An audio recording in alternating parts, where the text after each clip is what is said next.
어제도 오늘도 상당 부분 시장에 관심이 높을 걸로 예측되는 셀트리온에 관한 기획특집을 저희가 오늘 준비했는데요. 잠깐 그 전에 워싱턴에서 지금 발표한다는 중대 발표에 다른 뉴스들이 다 묻히고 있고 무슨 얘기가 나올지 기대하고 있는데요. 지금 일단 폭스뉴스에서 보도한 것은 대북 특사단이 김정은이 핵실험을 중단하겠다는 약속을 백악관 쪽에 전달한 걸로 관계자들 얘기를 통해서 얘기를 하고 있고요. 남북경협주가 강세를 나타내고 있는데 공식적인 기자회견이 아직 소식이 들어오고 있지 않아서 내용들은 들어오면 전해드리도록 하겠습니다.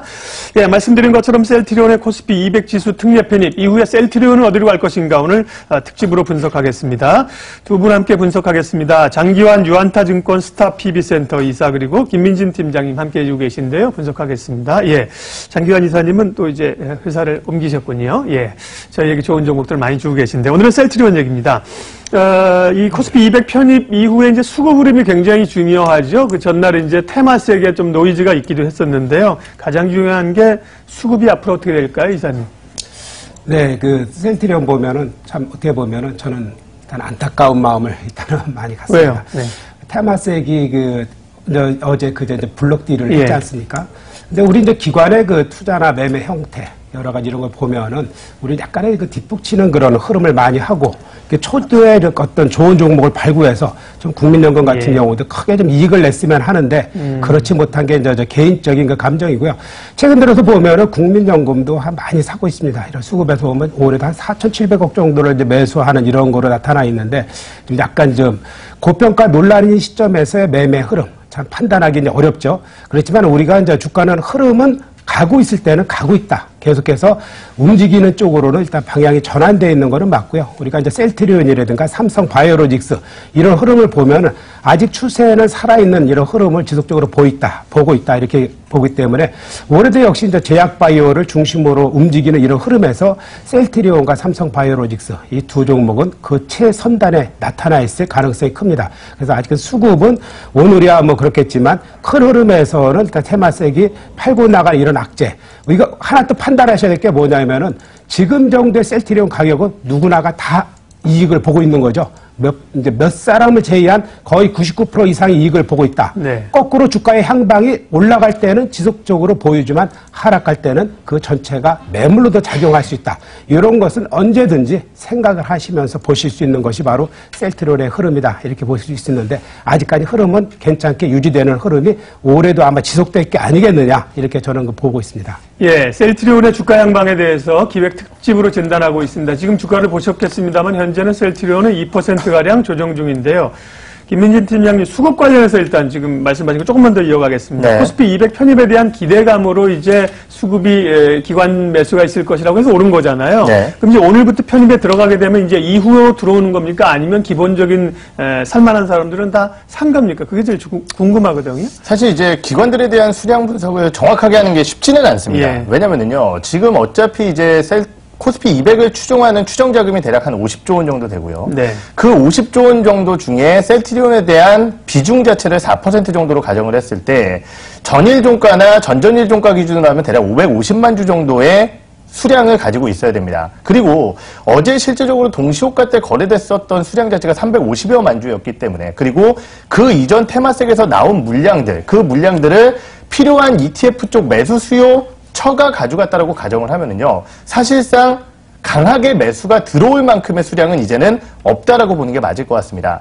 다만 ETF 추종 자금이라는 것은 언급드렸듯이 지속적으로 자금이 늘어날 때는 셀트리온을 그 자금의 4%만큼을 고정적으로 매수해야 되기 때문에 이러한 부분들에 대한 매수 수요는 계속적으로 이어질 가능성이 있지만은 방금 말씀 주셨던 큰 매수에 대한 이슈는 지금 이제는 뭐 남아있는 뉴스 소식은 단기적으로는 없다라고 보는 게 맞을 것 같습니다. 가장 중요한 게 이제 수급상의 흐름이기 때문에요. 셀트리온 수급으로 점검해 봤고요. 그러면 이제 셀트리온과 소위 셀트리온 브라더스의 앞으로 주가는 어떻게 되느냐, 지금 상황에서의 전략은 어떠신지 듣겠습니다. 이사님, 셀트리온 포함해서 뭐 헬스케어, 제약 같이 가는 거 아닙니까? 그럼 앞서는 약간 부담은 있지만 그래도 긍정적으로 보신다고 했는데 지금 전략으로 그러면은 여전히 뭐 확대 내지는 바이 전략인가요? 네, 이제 그 어떤 셀트리온 그 삼형제라고 네. 우리가 얘기할 수 있는데 일단은 같이 먼저 그 셀트리온을 중심으로 해서 이제 다른 그 셀트리온 헬스케어라든가 셀트리온 제약을 예. 끌고 가는 이런 형국이 계속되는데 우리가 이제 주목해야 될 거는 아직까지 흐름 자체가 어떤 상승의 흐름에서 벗어나지 않고 헬스케어라든가 이제 제약 같은 경우는 지금 한 달 반 이상 거의 조정을 받고 있기 때문에 이런 조정이 마무리가 되면은 참 그 흐름이 중요합니다. 이것이 하락의 그 고점과 저점 가장 중요한 게 우리가 이런 흐름에서는 고점과 저점을 과연 어떻게 높여가느냐. 이게 상승 흐름이 있을 때는 무조건 고점과 저점을 높여가지 않는 그 흐름에서는 여러분들께서 손을 빼야 되는 거고 아직까지는 고점과 저점을 다 삼형제가 올리고 있다 이렇게 볼 수 있겠습니다. 그렇기 때문에 어떤 여러분들께서의 어떤 매매 전략을 취하신다 그러면은 하락 시 더 이상 하락하지 않는 그런 머문 시점이 있을 겁니다. 그때 매수를 하시는 거고 그렇지 않을 경우에는 약간 그 추종해서 잘못 쫓아가면은 이런 아무리 좋은 제가 99%의 사람이 이익을 내고 있는 이런 종목에 대해서도 손해보는 1%에 속할 수 있기 때문에 아직까지는 흐름에서의 그런 흐름을 여러분들께 추종 매매를 하셔야 된다라고 볼 수 있겠고요.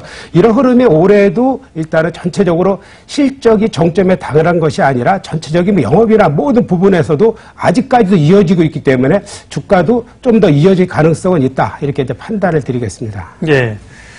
김민진 팀장님 어떠세요? 우리가 이제 이 수급으로 인한 상승, 그에 따른 뭐 고평가 논란, 또 실적 논란, 실적도 사실은 뭐 안 나오는 건 아닌데 이제 실적으로 봐야 된다는 얘기가 되는데 셀트리온과 또 셀트리온 소위 뭐 그룹주라고 합니다. 지금 시각 어떠세요?